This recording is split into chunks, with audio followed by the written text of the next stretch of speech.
What's the difference between this $20 tripod and this $500 tripod? Well, the first thing is, what is a tripod?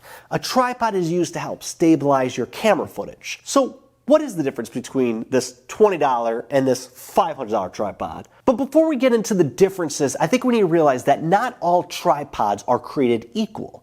Just like cameras, lights, televisions, anything on the world, there are things that are a lot more expensive and things that are cheaper, and sometimes they share the same features or have the exact same features just because one has a name brand behind it. So it's able to charge a higher premium price than this one that isn't as well known. So the biggest thing is when you're looking for a tripod, you don't necessarily want to be like, well, this one is, $800 and I'll look like a real pro with it.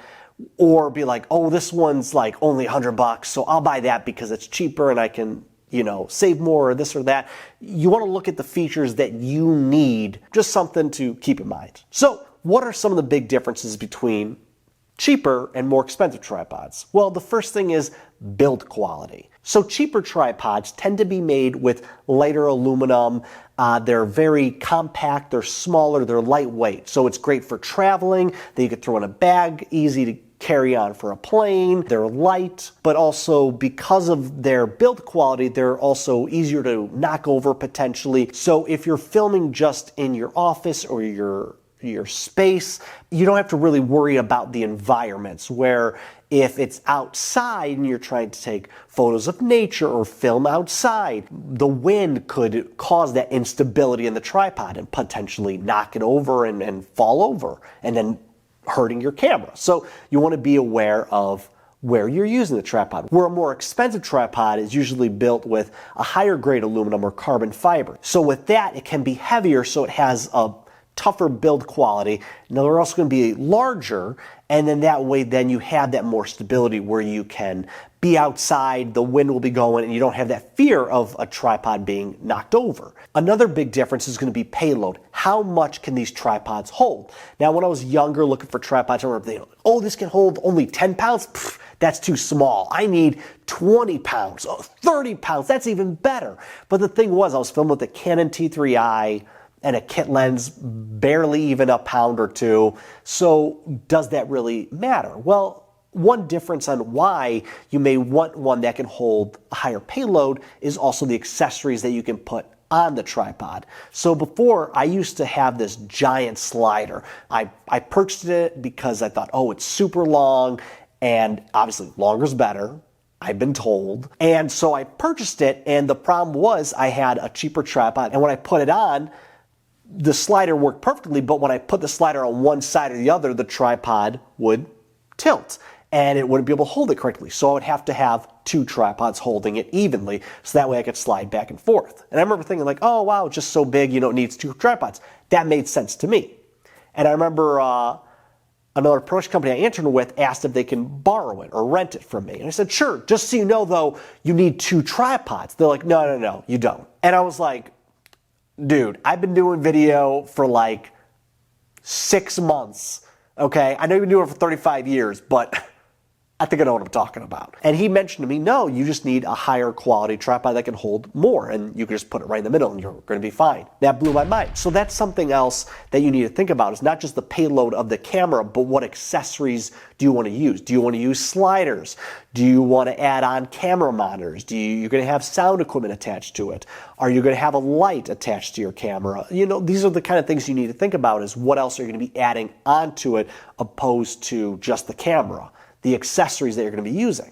Another key difference is height. Now, with cheaper tripods, we could see, especially with this one, is that it's smaller, so you can get those nice low shots, which can work really well. But if we want to get higher and raise the tripod, tripods that are lower quality can only get so high. Now, I have seen cheaper tripods that can get up to, 60, 72, maybe even 80 inches. But the problem is because they have that lower quality, as we talked about, that build quality, they're going to be less stable. So the higher you go, then the more unstable and shaky they can get. So it's something you want to be aware of the height and the build quality. Because if you're obviously just going to be a talking head at a desk, you don't need to get up too high. But if you're going to be standing, you'll want to have that tripod that can get higher. Another big difference is going to be the fluidity of the tripod.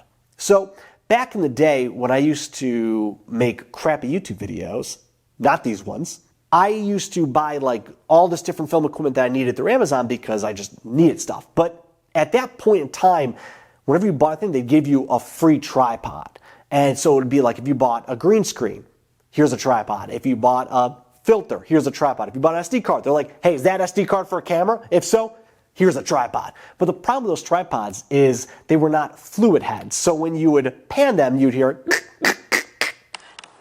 Come back to me when you're not an idiot, okay? All right?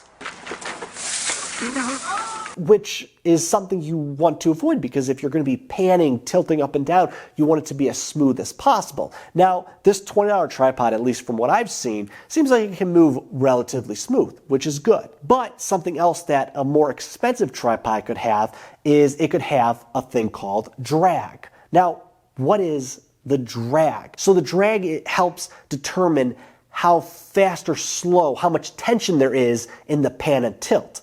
What's the benefit of this? Well, I've used one of my other tripods, which was like $120, and I filmed a seminar, and the person was walking from stage left to right. And he would sometimes stand, and then when he moved and I panned it, I would have almost this quick, it was so smooth, I would be, whoa, oh, hold on, I went a little too far, a little too fast. And so you'd be able to adjust those things. That's a really big feature, especially if you're filming somebody that's moving back and forth. So again, it's kind of thinking, what do I need this tripod for?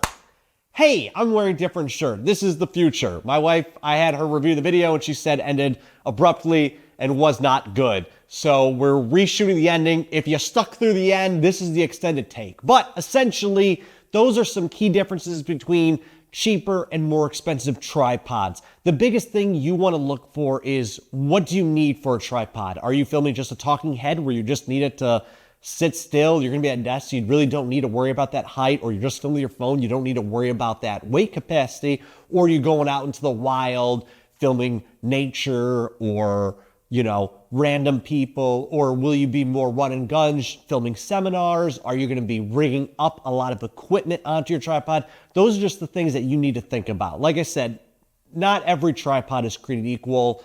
Depending if you're getting more of a name brand tripod, more of a not name brand tripod, each thing is going to have certain features. Those are just some key features that are things that I realized that were more important to me, or things that I thought that were more important to me. So if you have any questions, comments, concerns about tripods, leave them down below, and we'll see you guys next time.